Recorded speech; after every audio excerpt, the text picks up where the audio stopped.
Manya's been a busy girl. She did a tour live stream handing McCree's backside, and she did a pretty good job of it. However, the comment section under her video is very revealing.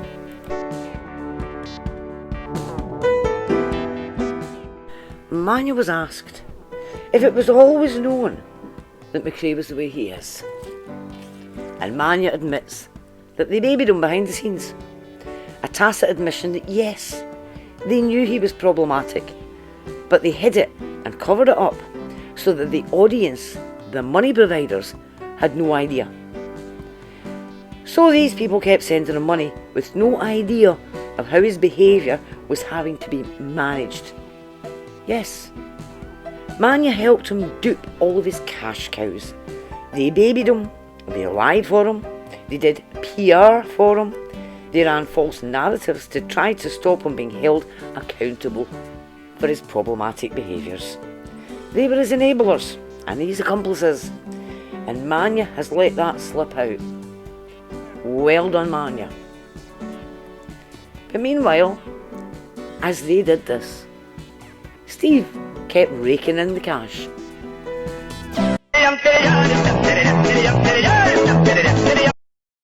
In another comment, Manya has asked about all of the things that she and her group did to me. Manya says she's got no idea what they're talking about. She's not interested in knowing about it either.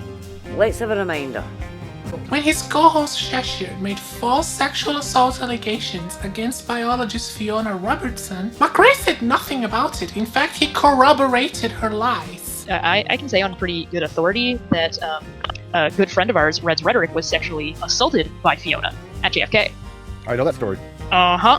You use the same reasoning, yeah. It's not physically. I mean, physically. Yeah, like actually sexually assaulted by this woman. How about this? But we'll just call her the person that sexually harassed Red's Rhetoric. How about that? Oh, okay. That's not cool. Sorry, it wasn't harassed. That's not cool. Assault. Somebody named Fiona had sexually assaulted Red's Rhetoric. And I'm taking that off of the word of the victim, which would be Red's. The word of the victim, you say? Well, let's hear it from the supposed victim. Since the question is out there in the internet ether, I'm going to go ahead and explain the Fiona situation because I'm done dealing with this shit. I am not going to label what Fiona did as assault. I won't.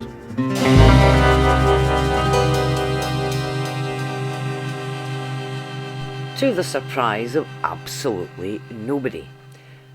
Let's hear Cheshire's layered argument in detail, shall we?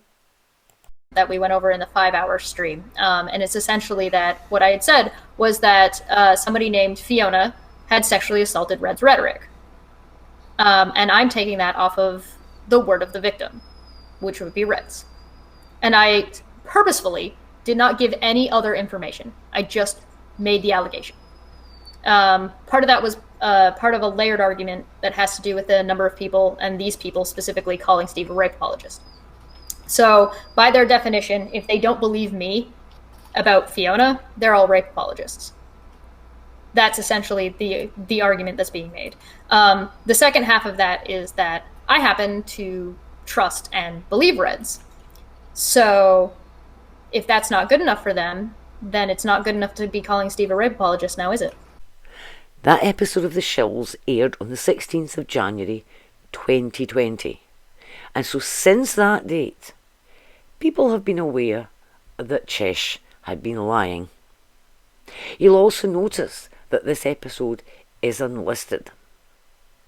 Somebody's trying to cover their tracks. Still no mention of Manya, but here we go.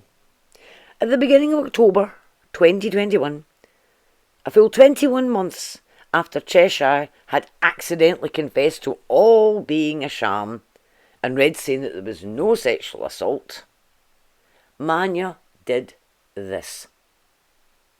I grabbed this as a screen recording on the 27th of March 2022, showing that these links are still live on Manya's Twitter. And Manya is trying to deny that she did this.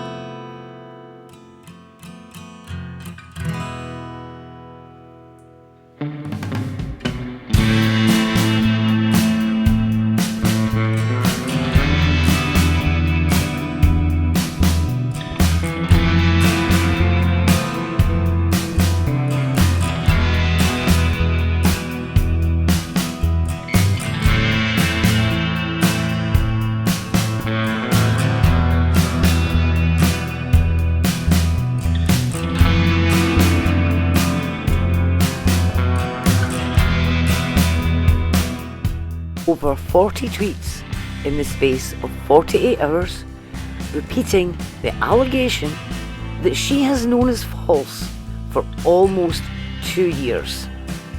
Now, Manya changed her Twitter handle, which would have made these difficult to find if I hadn't saved all of the links. Just like I saved the link for the Shills now unlisted video. All of these links live on my desktop in a little folder labelled "For the Police."